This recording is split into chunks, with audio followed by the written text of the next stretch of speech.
are you feeling at this 10-year anniversary event? It feels pretty surreal, but it's so amazing. I mean, I feel really quite emotional now that I'm kind of like taking it in, because Wes's like #1 guy after he started the program in 2012 and let me know about it. And when he told me about the program, his idea, it felt like a lightning bolt went up my spine, and I was like, dude, I want in. I'd been playing in bands all this time, and I'd been sober for a long time, but there was something that just hadn't clicked yet for me and my purpose in my life.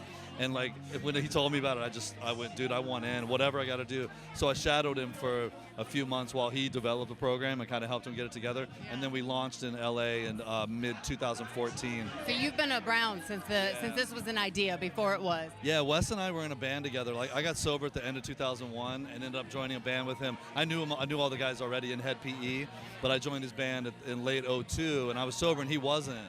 And so I was like blossoming in sobriety, and he was hitting bottom. And so we met. I mean, we already knew each other, but we kind of met in this space. And he hit bottom a couple years later and got sober, and we stayed friends, and it's unbelievable. And he got 15 years sober yesterday. That's amazing. Tomorrow is our actual inception date is December 12th, 2012, which if you're a 12-stepper, you know how special that is, 12-12-12. Yeah. And he had this stroke of like genius on that day. Yeah. And so I'm just really overwhelmed. And there's like all of our people. We have so many program administrators now for Rock to Recovery. We grew from literally one dude in a garage with people at a rehab to me and him, to the two of us and another guy. And then it was like, there's another photographer here who's been with us the whole time. It was like, she's like, there was 3, then there was 5, then there was 7, then there was 10, and now there's like 16, I think, of us. Well, as I look around this room, I mean, it's packed. This has to be an overwhelming feeling just to know that, I mean, everyone's here to celebrate this idea that you talked about in a garage 10 years ago. Yeah, it's pretty special. And we got one of our guys that we work with, the Air Force Wounded Warriors, and so, we do write songs with them at the events all over the world. That's a contract with the Department of Defense, and exactly. That's amazing. Yeah.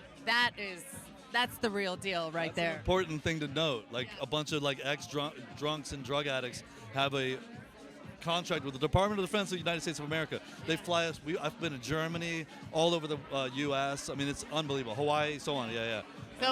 So what's your involvement? What do you do on a day-to-day? So I wear a lot of hats in Rock to Recovery. Main thing is I'm a program administrator. So I go into these treatment centers, mental health facilities. I'm the main guy now for the Air Force Wounded Warriors. Okay. So I fly to all the different cities and I work directly with the Air Force. But my day job is a group facilitator, just like the others. But I'm also on the board of directors of the nonprofit, and I've been the secretary. I just handed my duties over. So I'm like, okay, I'm ready to just be a board of directors member. And so I'm in there. But I work, I do most of the nonprofit, communications, brand ambassador also. So I do a lot of appearances and stuff like that. So yeah, it's like being in a band and being like, what do we need done? We need a guitar part for this. Oh, we need a drum part for this. Or we need right? And so I fill in the blanks with Wes. Yeah. I love it. All right, last question. Did you see the last Recovery Today magazine? The one with Wes Geer on the cover of it? Yeah, I sure did. Actually, I saw this handsome bald guy inside it who looked a lot like me. I think it was me. Yeah. I think it was. Yeah. I think I was in that issue too. Were you too? I was. I interviewed him. You're like, 'twas I. 'Twas I. I love it. It's so great. Check it out. Listen, guys like us always wanted to be on the cover, like Guitar Player Magazine and all this other stuff. When I saw that, I think I even wrote it on his Instagram post. I was like, yo, somehow this feels more important and deeper than like the cover of Guitar World, because we have a purpose, man. We use music purposefully.